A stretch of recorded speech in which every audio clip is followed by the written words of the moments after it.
ॐ सहना भवतु सहनौ भुनक्तु सह वीर्यं करवावहै तेजस्विनावधीतमस्तु मा विद्विषावहै। ॐ शान्ति शान्ति শান্তিः। আমরা শ্বেতাশ্বতর উপনিষদ থেকে পড়ছিলাম, অনুধ্যান করছিলাম। চতুর্থ অধ্যায় আজকে শুরু হচ্ছে। य एको वर्ण बहुधा शक्ति योगात् वर्णान अनेकान निहितार्थ दधाति बीचैति चान्ते विश्वमादौ सदेव सनो बुद्ध्या शुभया संयुनक्तु। যিনি অদ্বিতীয় নির্বিশেষ, যিনি অজ্ঞাত প্রয়োজনে নানা শক্তি সহায়ে সৃষ্টির প্রাককালে অনেক প্রকার পদার্থ বিধান করেন বা গঠন করেন, তৈরি করেন, লয়কালে যাহাতে বিশ্ব বিলীন হয় এবং স্থিতিকালে যাহাতে অবস্থান করে, তিনি বিজ্ঞান স্বরূপ পরমাত্মা। তিনি আমাদিগকে শুভ বুদ্ধি যুক্ত করুন। সৃষ্টি স্থিতি লয় এই তিনের কর্তাই হলেন তিনি। পরমাত্মাই নানা রূপে সৃষ্টি করলেন, তারপরে তিনি পালন করলেন, তারপরে শেষ পর্যন্ত তাতেই তিনি আবার আমাদের সংগ্রহ করে নেন বা আমরা মৃত্যুর পরে তার কাছেই যাই। সেই অদ্ভুত শক্তিমান বিধাতা পরমাত্মা তিনি আমাদের শুভ বুদ্ধি যুক্ত করুন, আমাদের বুদ্ধিকে শুভ পথে পরিচালিত করুন। গায়ত্রী মন্ত্রে এই প্রার্থনাই আছে, ধিও আনা প্রচোদয়াৎ। সূর্য মতোই জ্যোতির্ময় দেবতা যিনি এই সৃষ্টি করেছেন, সেই সৃষ্টিকর্তাকে আমরা প্রার্থনা করি গায়ত্রী মন্ত্রের মাধ্যমে, তিনি আমাদের বুদ্ধিকে শুভ পথে পরিচালিত করুন। এই উপনিষদটিতেও একই রকমভাবেই বলা হয়েছে এটি, যে তিনি আসলে অদ্বিতীয়, এক ছাড়া দুই নেই, তবু তিনি আসলে ওই একো অহম বহুশ্যাম প্রজায়তি, আমি একা, আমি বহুরূপে প্রকটিত হব, প্রকাশিত হব। বহুরূপে সৃষ্টি করলেন আমাদের প্রজা, তারপরে প্রজাসমূহ অর্থাৎ জীব জগৎ, চতুর্বিংশতি তত্ত্ব, গাছপালা, পাহাড় পর্বত, নদী নালা সব তিনি তৈরি করলেন, নিজেই যেন সব কিছু হলেন।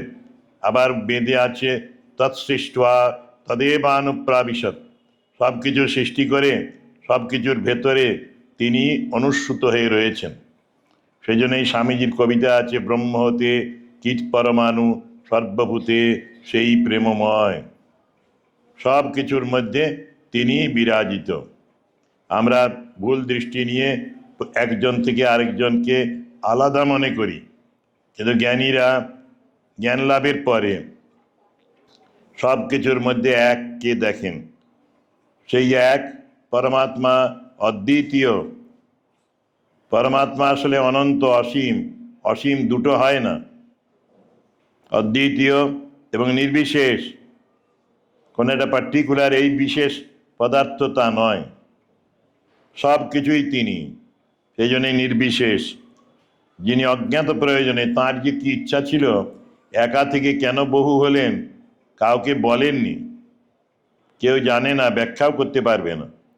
তিনি জানেন তিনি কেন এক থেকে বহু হলেন।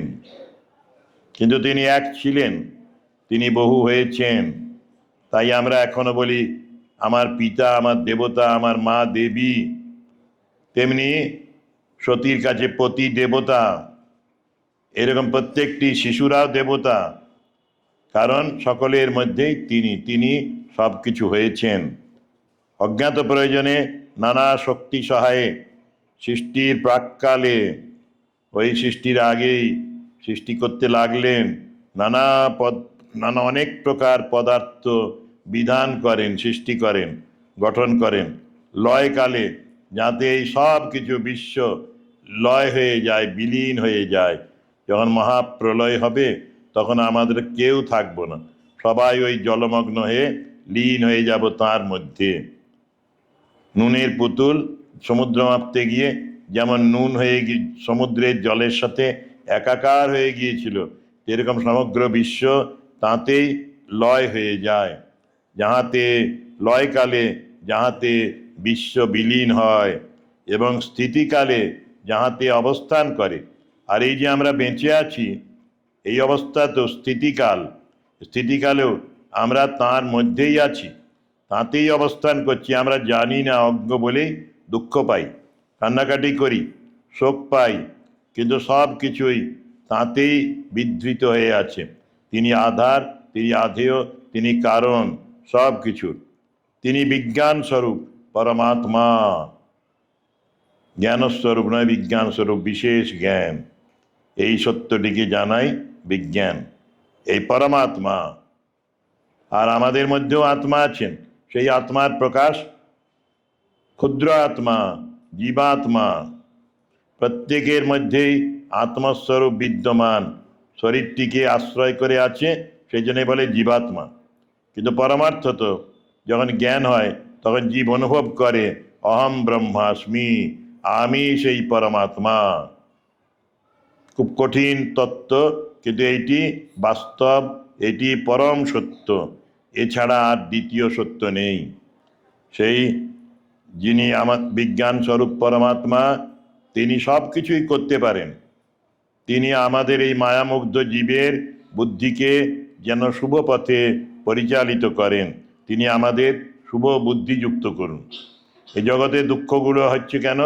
অশুভ বুদ্ধিযুক্ত আমরা বলে। যেই শুভ বুদ্ধিযুক্ত হবে তখন ওই দুঃখ জ্বালা কমবে। 2015 সালে দেখা গিয়েছিল স্ট্যাটিস্টিক্স থেকে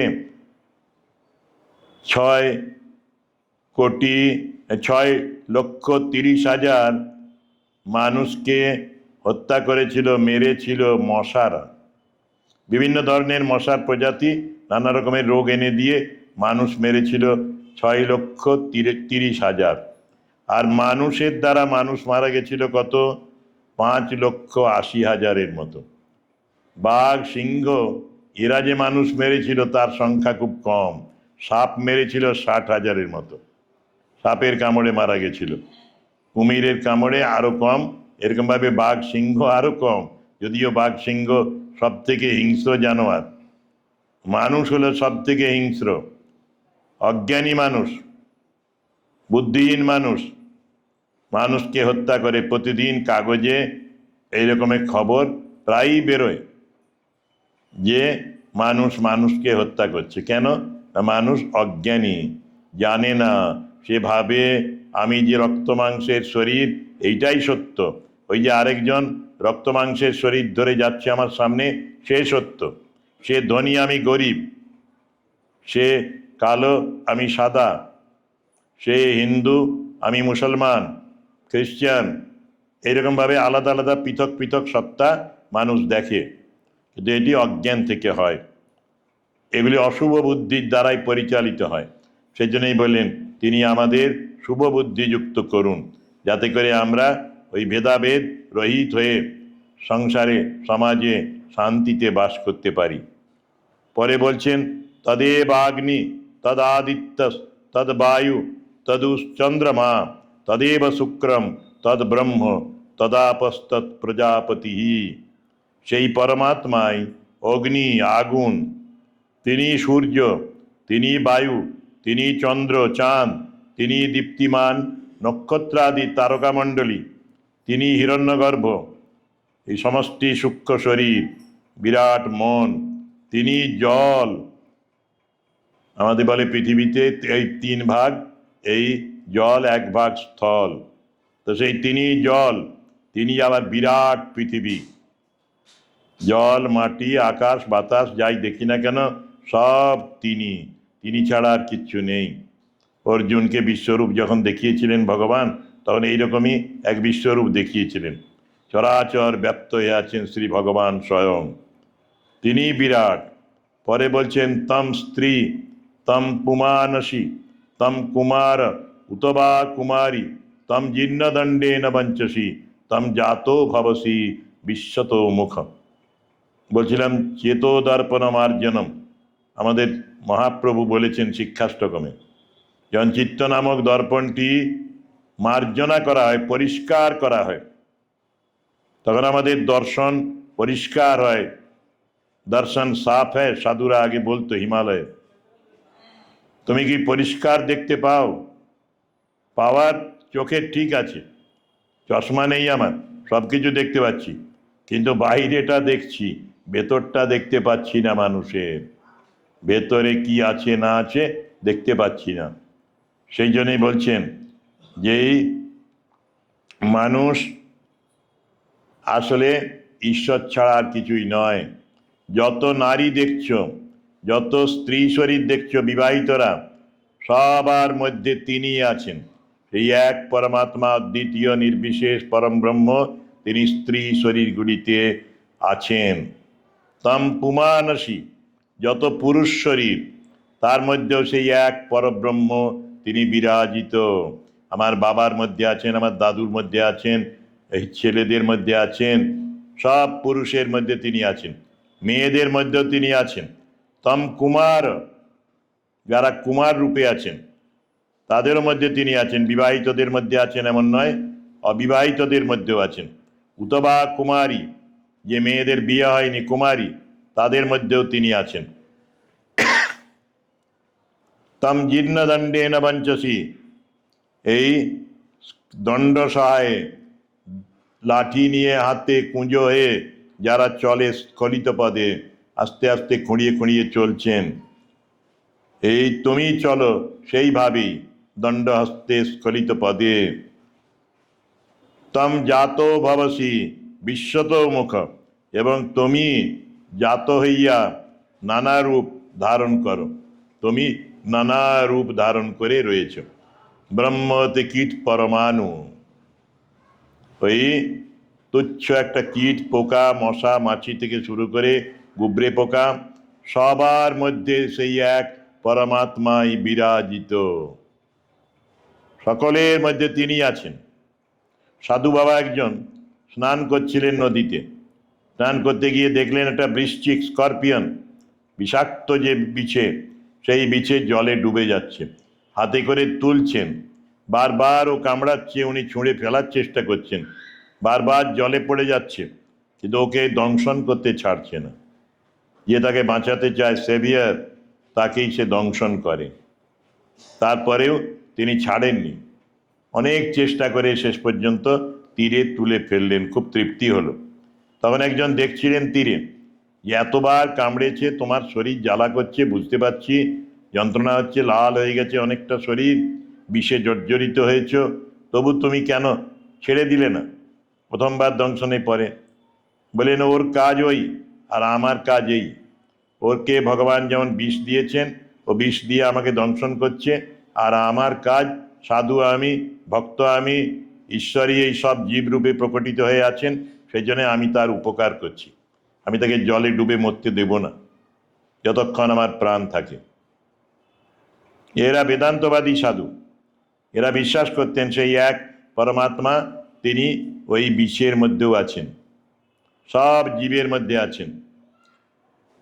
তুমি নারী, তুমি নর, তুমি কুমার, তুমি কুমারী, তুমি জরাগ্রস্ত হইয়া দণ্ড সাহেব অসুস্থ হয়ে লাঠি নিয়ে স্খলিত পদে চলো, এবং তুমি জাত হইয়া নানা রূপ ধারণ করো। যত রূপ আছে, যত জীব আছে, সব তুমি, তুমি ছাড়া কিচ্ছু নেই। একম এব দ্বিতীয়ম নেহ নানাস্তি কিঞ্চন, এই এক অদ্বিতীয়ই আছেন, নানা বলে কিছু নেই, বহু বলে কিছু নেই, বহুর মধ্যেই তুমি আছো। বহুরূপে সন্মুখে তোমার, ছাড়ি কোথা খুঁজিছ ঈশ্বর। বহুরূপে তুমিই আছো। ব্রহ্মজ্ঞ ঋষিরা, বেদের ঋষিরা এই সত্যটি অনুভব করেছিলেন। তম স্ত্রী, তম পুমানসী, তম কুমার উতবা কুমারী, তম জীর্ণদণ্ডেন বঞ্চসী, তম জাত ভবসি বিশ্বত মুখ। সেই জন্য এই সমাবর্তনের পরে যখন ছাত্ররা বেদ অধ্যয়ন করে বাড়ি ফিরতেন, গুরু তখন বলতেন শেষ উপদেশ, সমাবর্তনকালীন কনভোকেশন অ্যাড্রেস বলি আমরা, সেখানে বলতেন, সত্যম বদ ধর্মম চর সাধ্যায়ান মা প্রমোদিতব্যম। পড়াশোনা বন্ধ করবে না, সচ্চর্চা রাখবে, তারপরে বললেন সত্য কথা বলবে, ধর্ম আচরণ করবে। তারপরে আরো বললেন এই ধর্মের দিকগুলো, পিতৃদেব ভব, মাতৃদেব ভব, অতিথি দেব ভব, আচার্য দেব ভব। পিতা, মাতা, অতিথি, আচার্য, গুরু, শিক্ষক, এদের দেবতা বলে দেখবার চেষ্টা করবে। এদের মধ্যেই দেবতা আছেন, ঈশ্বর আছেন। ঠাকুর একদিন বলছেন যে আমি আগে চোখ বন্ধ করে ধ্যান করতাম, একবার ভাবলাম এই রকম করলে, চোখ বন্ধ করলে তিনি আছেন, আর এইরকম করলে চোখ খুললে তিনি নেই। চোখ খুলে ধ্যান করার চেষ্টা করতে গিয়ে দেখি সব তিনি, তিনি সব হয়েছেন। তাই তিনি বলতেন মাটির প্রতিমায় তার পুজো হয়, রক্ত মাংসের শরীরে হয় না। নিজের মা বাবা, নিজের শিশুদের মধ্যে, পাড়া প্রতিবেশীর মধ্যে তাঁর আরাধনা করা যায়। যার যেটি প্রয়োজন সেই প্রয়োজনের বস্তুটি তাকে দিয়ে তার পুজো হয়। বস্ত্রহীনে বস্ত্র, অন্নহীনে অন্ন, এইরকম বিদ্যাহীন তাকে বিদ্যাদান, এইভাবে ঔষধপত্র নেই তাকে ঔষধপত্র দান। এইভাবেই আমরা দেবতা দৃষ্টি করে এদের সেবা করব। প্রেমানন্দ মহারাজ ঠাকুরের সন্তান, তিনি বলতেন, একটা চিঠিতে লিখেছেন যে শালগ্রাম শিলায়, শিলার পূজায় সেবায় যে পুণ্য হয় তার থেকে বেশি পুণ্য হয় এটি অসুস্থ মানুষকে সেবা করলে। আর যদি তাকে নারায়ণ বুদ্ধিতে করা যায়, শিব বুদ্ধিতে করা যায়, তা আরও বেশি পুণ্য হয়। আমরা শালগ্রামকে নারায়ণ বুদ্ধিতেই পুজো করি, পাথরেরই মূর্তি, এটা পাথরের টুকরো বলা যায়, নদীর তীরে পাওয়া, তাতেই নারায়ণের অধিষ্ঠান ভেবে পুজো করি। তার মন্ত্রও বলি তাকে যখন স্নান করাই, সহস্র শীর্ষা, সহস্রাক্ষ, সহস্রপাত, এইসব বলে প্রণাম করি, পুজো করি।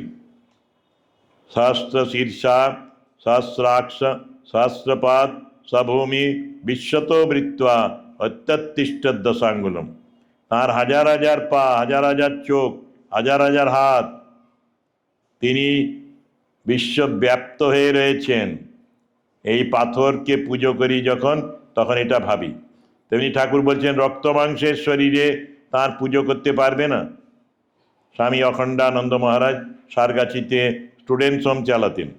তিনি এই সহস্র শীর্ষা পুরুষ, সহস্রাক্ষ, সহস্রপাত, সভূমিম বিশ্বত বৃত্তা অত্যতিষ্ঠ দশাঙ্গুলম, এই মন্ত্র বলেই নারায়ণকে যে মন্ত্র বলে স্নান করানো হয়, ওং নমো নারায়ণায়, ইদম সচন্দন, ইদম পুষ্প, ইদম স্নানিয়ম নারায়ণায় নম, এই বলেই তিনি বাচ্চাদেরও জল দিয়ে স্নান করাতেন। তাঁর কাছে একবার স্টেশনে রিসিভ করার জন্যে এক ব্রহ্মচারী মহারাজ, পরে সন্ন্যাসী হয়েছিলেন, অন্নদানন্দ, জীবনী আছে ওনার লেখা, স্বামী অখণ্ডানন্দ বড় জীবনী। সেখানে পাওয়া যায় একটি ঘটনা, গোপাল বলে একটি ছেলেকে তিনি পাঠালেন স্টেশনে, ভোর রাত্রে মহারাজ আসবেন। হ্যারিকেন একটা জ্বালিয়ে দিয়েছেন হাতে, তো ওই কাছেই তো স্টেশন, সেখান থেকে মহারাজকে নিয়ে আসবি। স্টেশনে ট্রেন নামতেই মহারাজ বেরোতেই ছেলেটি বলে, মহারাজ চলুন আমি আপনাকে আলো দেখিয়ে নিয়ে যাব। তিনি ছুটে গিয়ে তার হাত থেকে, সামনেই ছিল, হ্যারিকেনটা নিলেন, নিয়ে বললেন তুমি আমায় আলো দেখাবে না আমি তোমায় আলো দেখাবো, চলো আমার সাথে। ফিরে গিয়ে বলেন দেখো এরকম বাচ্চার হাতে হ্যারিকেন দিয়ে আমাদের রিসিভ করতে পাঠাবে না। হ্যারিকেন নিয়ে যেতে যেতে হ্যারিকেনের কাঁচ ওর যদি গায়ে লাগে এবং ওর যদি কষ্ট হয়, তাপ লাগে, তাহলে আমার সেবা অপরাধ হবে। আমি নারায়ণ মূর্তিতে এদের সেবা করে থাকি। অনাথ বালক, খাওয়া পড়া সব ফ্রি, তাদের সেবা করছেন নারায়ণ বুদ্ধিতে। যত্র জীব তত্র শিব, এই বুদ্ধি আমাদের মানুষের সেবায়, এইটি আসলে ধর্ম। তেমনি ঘরে ঘরেই দেবতা আছে, বাবার মধ্যে আছে, মায়ের মধ্যে আছে, দাদু দিদিমার মধ্যে আছে, আমার নিজের মধ্যেও আছেন। ছোট্ট মেয়ে, সে একদিন বলছে আমি প্রত্যেক দিন সচল জাগ্রত নারায়ণে নারায়ণকে দেখি। কে তারা? আমার মা, বাবা, দাদু, দিদিমা, পিসিমা আর আমি। প্রত্যেকে নারায়ণ, প্রত্যেকেই পরমাত্মা, প্রত্যেকেই ঈশ্বর। এইটা দেখি না বলেই এত যন্ত্রণা, এত দুঃখ, এত শোক। মৃত্যুগুলিকে সহ্য করতে পারি না। কিন্তু মৃত্যু তো নেহাত শরীরের ক্ষয়। শরীর ক্ষয় হয়ে গেলে, জীর্ণ হয়ে গেলে এক শরীর ছেড়ে মানুষ আরেক শরীরে যায়। বয়স্ক মা মারা গেছে, মেয়ের ছেলে সহ্য করতে পারছে না, কিন্তু জানে না যে প্রত্যেকেরই মা বাবাকে বয়স হলে যেতে হবে। আর পরমার্থ তো মা বাবা কেউই ওই চিরকালের জন্য যেতে পারে না। দেহটাকে ছেড়ে চলে গেছে, জামাটাকে ছেড়ে। যেমন আমরা নতুন জামা পরি, সেই রকমই জামা কাপড় যখন জীর্ণ হয়ে যায়, পুরনো হয়ে যায়, ছিঁড়ে যায়, তখন আমরা জামা কাপড়টা ফেলে দিই, নতুন জামা পরি।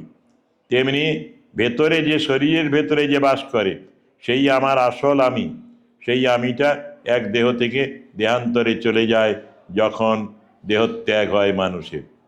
আমার মাও চলে গেছেন, তিনি ওই হয় আরেকটা নূতন শরীর নিয়েছেন, তা নইলে মুক্ত হয়ে যাবেন।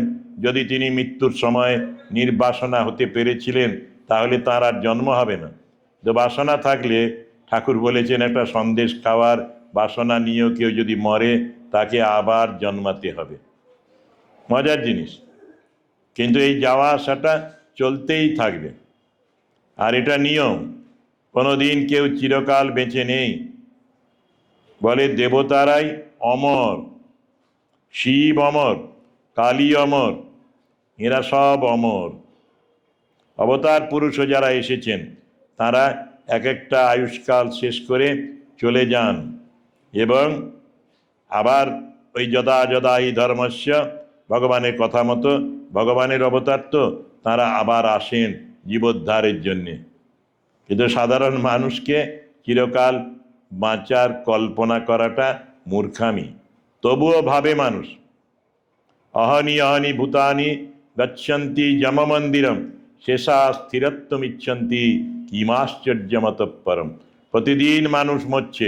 কাশীপুর বরানগরের লোক মাঝে মাঝে সাইরেনের শব্দ পায়, সব যাত্রী গাড়ি যখন যায় দিনে রাত্রে, ওই মারা যাচ্ছে চিতাতে, ওই দেওয়া হচ্ছে ইলেকট্রিক চুল্লি কিংবা কাঠের চুল্লিতে, এবং ওই শরীরগুলিকে দাহ করা হচ্ছে, সৎকার করা হচ্ছে।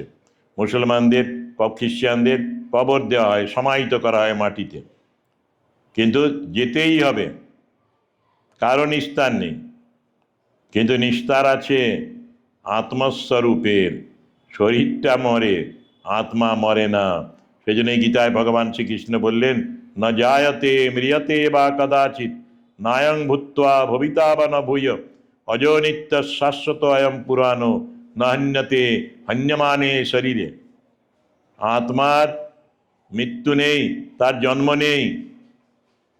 যখন দেহ চলে যায় তখনও তিনি থাকেন। না হন্যতে হন্যমানে শরীরে। যে ভাবে আমি মরে যাচ্ছি, বা কেউ যদি হত্যাকারী ভাবে আমি ওকে মেরে ফেলেছি, সেটা ভুল হবে। সে তার শরীরটাকে কেটে ফেলেছে শত্রুর বা চুরি করার জন্যে, ডাকাতি করার জন্যে, রাজনীতি করার জন্যে, কিন্তু আসলে তার আত্মাকে মারতে পারেনি। আত্মা ওই অমর, আত্মার মৃত্যু নেই। এগুলি মানুষেরও জানা দরকার, তা নইলে একটুতে ভয় পেয়ে যায়। এত ভয় পায়, হায়দ্রাবাদ থেকে প্লেন আসছে, খুব ঝাঁকুনি দিচ্ছে, প্রায় 90% মানুষ কি হবে করে কান্নাকাটি করছে, মা গো বাবা গো করে, মেয়েরা পুরুষেরা পর্যন্ত। এয়ার হোস্টেস একজন পাঞ্জাবি ছিলেন, মহিলা, লম্বা চওড়া চেহারা, বলেন, I assure you we will land very safely. খুব নিরাপদে আমরা নামবো। কে আশ্বাস বাণী শোনে? কারণ ট্রেন ঝুলছে, দুলছে, শব্দ করছে, ঝনঝন করে শব্দ হচ্ছে। মাঝপথে কলকাতা আর 150 কিলোমিটার মাত্র বাকি। তারপরে প্লেন কিন্তু ল্যান্ড করলো নিরাপদে। এরকম আরও অনেকগুলো প্লেনে দেখেছি যে মানুষ, cowards die many times before their death. কাপুরুষেরা মৃত্যুর আগেই বারবার মরে। দাঁত তুলতে হবে, দাঁতে প্রচণ্ড ব্যথা। ঠাকুর বলেছেন দাঁতের ব্যথা আমাদের কিছুতেই ভুলতে পারি না আমরা। আর ছেলে ফোন করছে বন্ধুকে, মরে গেলাম আমি, তুই একটু এলি না? সে বলে, তুই তো অনেকবার মরে গেছিস। অনেকবার গিয়েছি, এবারও দেখবি মরবি না। তোর নিশ্চয়ই দাঁতের ব্যথা হয়েছে। সত্যি দাঁতের ব্যথা কমে গেল। মানুষ নিজেকে শরীর ভাবে বলেই এই জিনিসটা হয়। সেই জন্যে প্রসাদী গান আছে, মন রে কালী বলে ডাকো, ভবের দুঃখ যত, শরীর তার দেহ তার অনুগত, দেহ জানে আর দুঃখ জানে মন, তুমি আনন্দে থেকো। কেন আনন্দে থাকবে? তুমি মা কালীর সন্তান। বেদান্তবাদী বলবেন তুমি আত্মা, তুমি কেন মরতেই ভয় পাবে? তোমার শরীরটা যাবে, তুমি কিন্তু মরবে না। এই শরীর ছেড়ে তো একদিন না একদিন যেতেই হবে, একবার তো যেতেই হবে। কত শিশু অল্প বয়সে চলে যাচ্ছে, অনেক শিশুরা অল্প বয়সে যায়। ক্যান্সার হসপিটালগুলি দেখলে বোঝা যায়, দিন দিন শিশুদের ক্যান্সার বেড়েই চলেছে। বয়স্কদেরও বাড়ছে, শিশুদেরও বাড়ছে, পপুলেশনও বাড়ছে, রোগও বেড়েই চলেছে। মৃত্যু অবধারিত। সেই মৃত্যুর আগে নিজে মরে গেলাম এই বলে দুঃখ করে লাভ নেই। মন তুমি আনন্দে থেকে, এই বাড়িতেই ঠাকুরের অত কষ্টের ক্যান্সার। ঠাকুর একদিন হরিনাথকে বলছেন, তুরীয়ানন্দজিকে বলছেন, হরি কেমন আছি রে আমি? বলে, তুমি খুব মজাতে আছো। ঠাকুর সত্যি আনন্দে ছিলেন। শ্রীরামকৃষ্ণের অন্তলীলা প্রভানন্দজির লেখা পড়লে তোমরা বুঝতে পারবে কি তার মধ্যে সৎ আলোচনা হচ্ছে, সৎসঙ্গ হচ্ছে। এরাও গান নাচ ধুনি জ্বালিয়ে চারদিকে বসে তপস্যা করছেন। এরা খুব চিন্তা করতেন ঠাকুরের জন্যে। ঠাকুর যতদিন পারেন দেহতে থাকলে ভালো হয়, এটাও ইচ্ছা। কিন্তু প্রভুর প্ল্যান আলাদা, তিনি চলে যাবেন, যাওয়ার আগে তৈরি করে দিচ্ছেন ওদের। কিন্তু তবুও শরীরের যন্ত্রণায় কাতর হননি। সেই জন্যই বলছেন তুমি খুব আনন্দে আছো। তখন উনি বললেন, শালা ধরে ফেলেছে আমায়। এ যেন অভিনয়। রোগকে কেন্দ্র করে ঠাকুর অভিনয় করছেন। ঠাকুর জানেন যে এই দুঃখ আমার নয়, শরীরের। রোগটা আমার শরীরের। আমরা ক্যান্সারের নাম শুনলেই ভয় পেয়ে যাই। ক্যান্সার এখনো হয়নি, বায়োপসি করতে দিয়েছে একটা টিউমার। বায়োপসিতে বিনাইন হতে পারে, ক্যান্সার নেই। বায়োপসি গলার বা কাঁধের কাছের গ্ল্যান্ড যদি বায়োপসি নেয়, অনেক সময় টিবি পাওয়া যায়। টিবি হতে পারে, কিছু নেই হতে পারে। আবার চরম জিনিসটাও ক্যান্সারও হতে পারে। কিন্তু ক্যান্সারেরও চিকিৎসা আছে। গরিব লোকের জন্যও নীলরতন সরকার ক্যালকাটা মেডিকেল কলেজে একবারে সম্পূর্ণ বিনা খরচে চিকিৎসা হয়। সারা ভারতবর্ষব্যাপী অনেক ক্যান্সার রোগী 15 বছর, 20 বছর, কেউ 30 বছরও বেঁচে আছেন। কিন্তু হওয়ার আগেই মানুষ কান্নাকাটি শুরু করে দেয়। আমার মায়ের ক্যান্সার হয়েছে, আমার বাবার ক্যান্সার হয়েছে, আমার ক্যান্সার হয়েছে, কি হবে কি হবে ভাবতে ভাবতেই অনেকে হার্ট ফেল করে যেতে পারে। কিন্তু যে সাহসী, যে জানে আমি আত্মা, আমি ঠাকুরের সন্তান, তারা অন্য দৃষ্টি নিয়ে এই সময়ে বাস করে, যথাযথ চিকিৎসা করে এবং রোগটার মুখোমুখি হয়। স্বামীজি অন্য প্রসঙ্গে বলেছেন, দুর্গা মন্দিরে বারাণসীতে একদল বানর তাড়া করেছিল, কামড়ে দিত তারা কাউকে কাউকে, পালিয়ে যাচ্ছিলেন। সেই সময় এক বয়স্ক সাধু বললেন, বেটা রুক যা, ওদের কাছে রুখে দাঁড়াও। স্বামীজি এবারে অ্যাবাউট টার্ন করলেন, পিছিয়ে মোড়, এইরকম পেছন দিকে তাকালেন। বানরগুলোর দিকে যখন মুখোমুখি হলেন বিবেকানন্দ, বানরগুলো পালিয়ে গেল। চিরকাল বলতেন, ফেস দি ব্রুট, দস্যুর মুখোমুখি হও।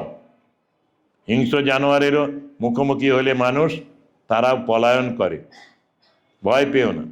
অভি উপনিষদের মন্ত্র, বেদের মন্ত্র হলো ভয় শূন্য হও, ভয়কে জয় করো। ভয় আসলে মৃত্যু। নির্ভয়তা, ফিয়ারলেসনেস, এটাই হচ্ছে জীবন, এটাই ঈশ্বরত্ব। তাই বললেন, তুমি নারী, তুমি নর, তুমি কুমার, তুমি কুমারী, তুমি জরাগ্রস্ত হইয়া দণ্ডসহায়ে স্খলিত পদে চলো। এইগুলি মনন করলে বুঝতে পারবে। তুমি যদি ব্রহ্ম হও, ব্রহ্মই যদি নারী হয়, ব্রহ্মই যদি পুরুষ হয়, ব্রহ্মই যদি কুমার হয়, ব্রহ্ম স্বয়ং ব্রহ্ম অদ্বিতীয় ব্রহ্ম যদি কুমারী হয়, তাহলে মৃত্যু কোথায়? কার মৃত্যু হবে? মাংসটার মৃত্যু হতে পারে। মাংস, রক্ত, পুঁজ, মল মূত্র দিয়ে যে শরীর, তার মৃত্যু মানে পরিণাম হয়। কিন্তু তোমার মৃত্যু নেই, যেহেতু তুমি ব্রহ্ম। ব্রহ্ম অমর, অসীম অনন্ত শক্তি তার, তার জন্ম নেই, মৃত্যু নেই। শরীরের মৃত্যু হলেও তার মৃত্যু নেই। যে এগুলি চিন্তা করে সে হাসতে হাসতে যায়। তুলসীদাস বলেছিলেন, তুলসী, তুমি যখন জগতে এসেছিলে তখন তুমি কেঁদেছিলে, সবাই হেসেছিল। তুমি এমন কাজ করতে করতে যাও যাতে তুমি যাবে হাসতে হাসতে, আর অপরে কাঁদবে। এই বেদান্ত চিন্তা করলেও, উপনিষদের চিন্তা করলেও তুমি হাসতে হাসতে যাবে। অখণ্ডানন্দজির কাছে বাহাদুর বলে একটা নেপালি ছেলে ছিল, পাহাড়ে পেয়েছিলেন, অনাথ ছেলে, শেষ সময়ে টিবি হয়ে মারা যায়। মাস্টারমশাই কাঁদছেন। মাস্টারমশাই আবার তখনকার দিনে মাস্টারমশাই তিনি রান্নাও করে খাওয়াতেন ওদের। তো বলছেন, চোবেজি আপনি কাঁদবেন না, আমি আত্মা, আমি অমর, আমার মৃত্যু নেই। মরার সময় এই কথা বলে একটা 10 বছরের ছেলে মারা যাচ্ছে, কারণ সে মহারাজের কাছে শুনেছে এই আত্মার কথা। মানুষ, পুরুষ, নারী, কুমার, কুমারী, তারা সেই পরব্রহ্মই, তারা আত্মা, অমর, অজর। এইটি আমাদের ধ্যানের বিষয়, চিন্তার বিষয়। আমরা যেন একটুতেই ভয় না পাই। অনেকে একটা পোকা দেখে ভয় পেয়ে যায়, এটা যদি ফড়িং দেখে অনেক সময় ভয় পায় ছোট বাচ্চারা। এই রকমের বড়রাও অকারণে ভয় পেয়ে যায়। লোডশেডিং হলে আগে অনেকে ভয় পেয়ে যেত। রাস্তায় অন্ধকার, তখনও ভয়, ভয় ভয় করেই কেউ কেউ চিৎকার করতো বাচ্চা অবস্থায়। বুড়োদেরও মনে ভয়, অনেক ভয়। যার যত বয়স বাড়ছে মনে হয় মরার সময় কি হবে, কে কাছে থাকবে, কেউ কেউ একটু জল দেওয়ার থাকবে না।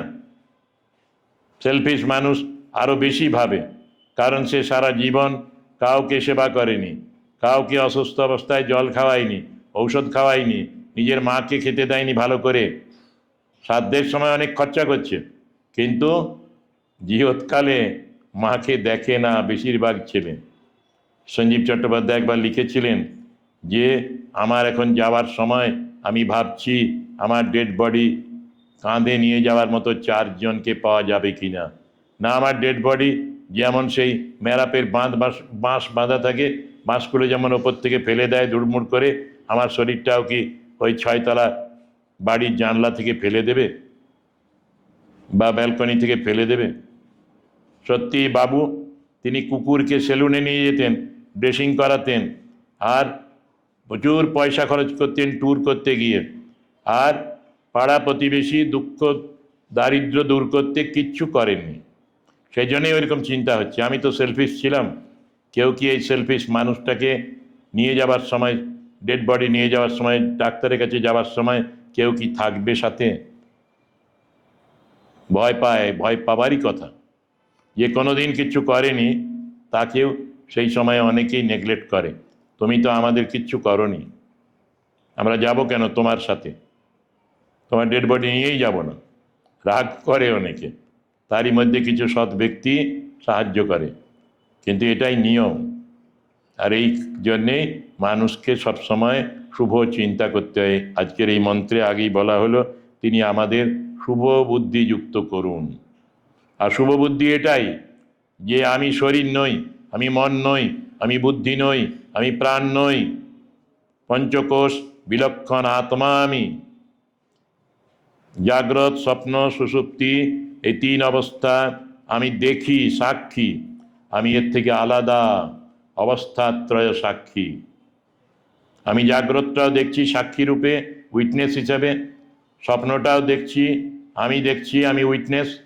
আবার সুষুপ্তির সময়ও পরে বুঝতে পারি খুব ঘুমিয়েছিলাম, খুব আনন্দে ছিলাম। তিনটি অবস্থারই আমি সাক্ষী। কিন্তু আমি এইগুলি কিচ্ছু নই, এইগুলি থেকে আলাদা। এই নিজেকে আলাদা করে নাও। তুমি ওই আত্মা, তুমি শরীরটুকু নও।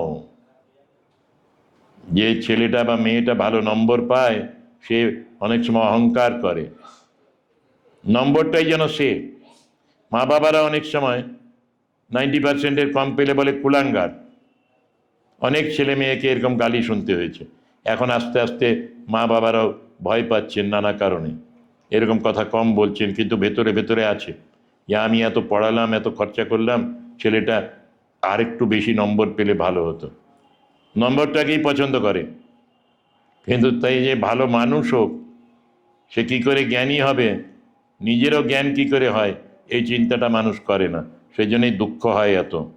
সেই জন্যই বলছে তুমি ভাবো যে সেই পরমাত্মা, তিনি নারী, তিনি নর, তিনি কুমার, তিনি কুমারী, তিনি জরাগ্রস্ত হইয়া দণ্ডসহে ওই খুঁড়িয়ে খুঁড়িয়ে চলছেন, এবং তিনি জাত হয়ে সেই পরমাত্মা পরব্রহ্ম, তিনি জন্ম নিয়ে নানা রূপ ধারণ করে রয়েছেন আমাদের সামনে। কাউকে ছোট বড়, ওই ধনী দরিদ্র দেখে পৃথক করো না, দরিদ্রদের ঘৃণা করো না, কাউকে অস্পৃশ্য ভেবো না। স্বামী বিবেকানন্দ যখন বিদেশে আছেন, সেই সময় মাঝে মাঝেই হোটেলগুলোতে তাকে আশ্রয় দেয়নি। তুলনামূলকভাবে সাহেবদের তুলনায় আমরা তো কালো, সেই কালো নিগ্রোদের মতো ভাবত, নিগ্রোদের বংশের, স্থান পাননি। একদিন এক নিগ্রো তার করমর্দন করলেন, তার সাথে হ্যান্ডশেক করলেন, বলেন আমরা গর্বিত যে আপনি আমাদের পরিবারের মানুষ, চিকাগো বক্তৃতায় এরকম আমাদের নাম করেছেন। নাম করা মানে আমাদের থেকে আপনি এইরকম প্রতিনিধিত্ব করেছেন, আপনার কর্মের জন্যে আমরা গর্বিত। হোটেলে জায়গা পাচ্ছেন না, কেউ আবার তাকে নিগ্রো বলে ভাবছে। ভক্তরা বললেন আপনি কেন সেই সময় পরিচয় দেননি যে আপনি নিগ্রো নন? তিনি বলেন কাউকে ছোট করে আমি বড় হবার জন্য জন্মাইনি। এইটি আসলে মহত্ব, এটি সাধুত্ব, এইটি আত্মজ্ঞানীর কথা। যে ওরা নিগ্রোরা আত্মা নয় তা নয়, তারাও আত্মা। আমি যে আত্মার উপাদানে গঠিত, সেই আত্মস্বরূপ ওদেরও মধ্যে আছে। সেই জন্যে খুব সাবধান, রাগ করিও না, কাউকে ঘৃণা করিও না, কাউকে দুচ্ছাই বলো না, তাকে আমি ছোবো না, তাকে ছুলে আমি খারাপ হয়ে যাব, এটা ভেবো না। শঙ্করাচার্যের মতো মানুষ, তাকে শিক্ষা দেওয়ার জন্য শিব ঠাকুর দুটি ঘটনা করেছিলেন। চণ্ডাল কুকুর সমেত যাচ্ছে, হাতে মাংস আছে। চণ্ডালকে উনি বললেন রাস্তায় যেতে যেতে, গঙ্গাতে যেতে যেতে, দূরম অপসরে চণ্ডাল। চণ্ডাল বলল প্রভু, আমি আপনাকে ছুঁইনি, আপনিও আমাকে ছোঁননি। আত্মা রূপে আত্মা কি কাউকে ছুঁতে পারে? আত্মা তো একটাই, সেই জন্য ছোঁয়াছুঁয়ির ব্যাপার নেই। শঙ্কর অবাক হয়ে গেলেন, চোখের সামনে ভেসে এলো, এটা পর্দা খুলে গেল। মানুষ আলাদা ভাবছিলাম, ব্রাহ্মণ চণ্ডাল, জ্ঞানী চণ্ডাল আলাদা, তা নয়। আমি আত্মা, সেও আত্মা, সমান সমান। আরেকদিন এক মহিলা একটি মৃতদেহ নিয়ে বসে আছেন গঙ্গার ধারে। শঙ্করাচার্য এরকম বললেন, একে সরিয়ে নাও। তখন বললেন তুমি তো বলো সর্বত্র চৈতন্য, সর্বত্র ব্রহ্ম, তুমি বলো না এই মৃতদেহটা সরে যাক। তখনই বুঝলেন মা স্বয়ং তাকে জ্ঞান দিতে এসেছিলেন। কোয়ালিফাইড যেন জ্ঞান, যে মৃতদেহ জড় হয়ে গেছে, মৃতদেহ থেকে আত্মা চলে গেছে, এটা ওইভাবে সরানো যায় না। সত্যি এইভাবেই বেদান্তকে জীবনে ব্যবহার করা খুব প্রয়োজন, শান্তির জন্যে, আনন্দের জন্যে, তৃপ্তির জন্যে। আমরা যত এইগুলি ভাবব, যত ধ্যান করব, চিন্তা করব, স্বামীজির জ্ঞানযোগ এই বইয়ে এই উপনিষদগুলিকে তিনি আলোচনা করেছেন বিদেশে, তার বাংলা অনুবাদও পাওয়া যায়, ইংরেজি আছে, এগুলি পড়লে আর একটু উপনিষদটা পরিষ্কার হয়ে যায়। ওম শান্তি শান্তি শান্তি। হরি ওম তৎসৎ। শ্রীরামকৃষ্ণার্পণমস্তু।